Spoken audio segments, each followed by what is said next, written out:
가피플 말씀 테마. 그분만으로 충분한가? 과연 이 세상을 살아가면서 하나님만으로 충분한가? 내가 이 질문에 대해 진심으로 Yes, indeed, 정말 그렇습니다라고 고백할 수 있기까지 하나님께서는 지난 2년간 스스로에게 묻고 확인할 시간을 여러 번 주셨다. 그것이 고백되지 않고서는 다음 사역으로 넘어갈 수 없기에 계속 이 질문을 주셨던 것이다.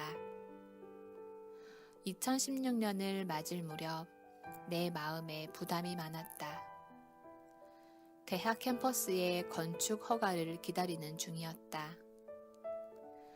1년이 넘도록 그 과정을 밟아왔는데 마지막으로 지방정부 책임자의 사인을 받는 과정이 매우 길고 지난했다. 일주일이 멀다 하고 찾아가도 계속 기다리라는 답만 받았다. 돈을 요구한다고 느꼈지만 그럴 수는 없었기에 마냥 기다려야만 했다. 어느 순간 더 기다릴 수가 없어서 하나님께서 주신 마음을 따라 일단 공사를 시작하기로 결정했다. 그런데 공사를 시작한 지 열흘 만에 전체 캠퍼스 마스터 플랜에 대한 건축 허가가 나왔다. 하나님께서 은혜를 주셔서 맡은 자들의 마음을 움직여 주신 것이다. 말로 다 할 수 없는 은혜와 도움 가운데 건축을 시작했다. 이 일 가운데 내게 가장 큰 마음의 부담은 재정이었다.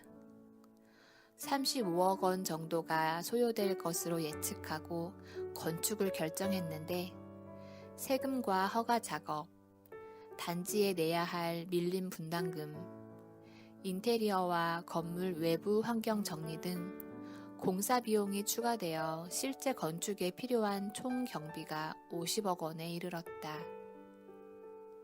나는 이 사실을 2016년 초반 공사 시작 전에 알게 되었다. 또한 재단과 학교를 운영하는 데 사용할 경비도 추가로 필요한 상황이었다. 건축을 시작하기 전 기도 가운데 조용히 기다리는 1년 반 동안 하나님께서 모아주신 재정이었다. 하지만 이미 사용한 금액을 제외하면 75%의 재정이 추가로 필요했다. 1년 안에 그 큰 재정을 마련하는 것은 내 힘으로는 불가능했다. 더군다나 인도네시아의 한인 상권의 경기가 매우 좋지 않아서 한인 교회도 위축되어 있었다. 도무지 우리를 도와줄 만한 사람들이 보이지 않는 상황이었다. 몽골에서 사역할 때는 1,000만 원 단위의 재정 필요를 놓고 부담 가운데 기도하곤 했다. 그런데 그보다 훨씬 많은 재정의 필요 앞에서 마음이 무거웠다.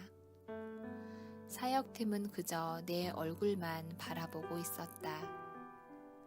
내 책상에는 암울해 보이는 재정 보고서와 지출 내역서가 쌓여갔다. 어느 날엔가는 기도하면서 새해가 된 것이 전혀 기쁘지 않습니다라는 넋두리를 하기도 했다. 그때 하나님께서 내 마음에 한 도전을 주셨다. 네가 가진 부담을 즐기면서 가볼 수 있겠니? 기왕 섬김의 자리에 있는데 어려운 마음보다는 기쁨으로 그 길을 가보지 않겠냐는 내적 도전이었다. 그렇게 하기 위해서는 하나님을 향한 전적인 신뢰가 있어야 했다. 내 앞길에 무엇이 기다리고 있든지 하나님께서 허락하신 일이라면 기쁘게 받아들이기 원한다는 고백이 필요했다. 나는 믿음으로 그렇게 해보겠다고 하나님께 대답했다. 물론 그 고백에도 불구하고 여전히 내 책상에 쌓이는 청구서와 대금 지급 일정을 보면서 내적으로는 믿음의 싸움을 싸워야 했다. 그런데 놀랍게도 큰 부담 가운데 평안함이 찾아옴을 경험했다.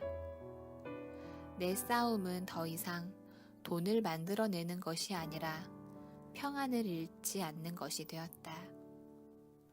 나는 이 부담 때문에 가정이나 관계가 해를 입으면 안 된다고 생각했다. 그래서 아내와 가끔 점심 식사를 하면서 데이트를 하려고 노력했다. 그리고 집에서는 학교에서의 부담을 모두 잊고 아이들과 숨바꼭질과 술래잡기를 하며 재미있게 놀아주었다. 사역자들과도 어울려 식사하고 웃고 떠드는 시간을 주기적으로 가졌다. 그렇게 전보다 더 즐겁게 하루하루를 보내며 하나님께서 주시는 일상의 작은 기쁨들을 놓치지 않으려고 했다. 그것이 하나님께 대한 내 믿음의 표현이라고 생각했다. 이 과정에서 외적 환경이 어떠할지라도 내면의 평화가 깃드는 것이 가능함을 알게 되었다.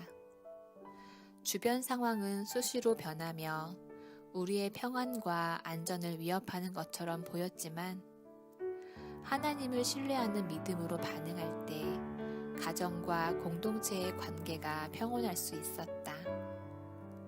오히려 외적인 어려움이 클수록 관계가 더 뜨거워지고 내 내면이 더 견고해짐을 느꼈다. 가피플 말씀 테마. 그분만으로 충분한가?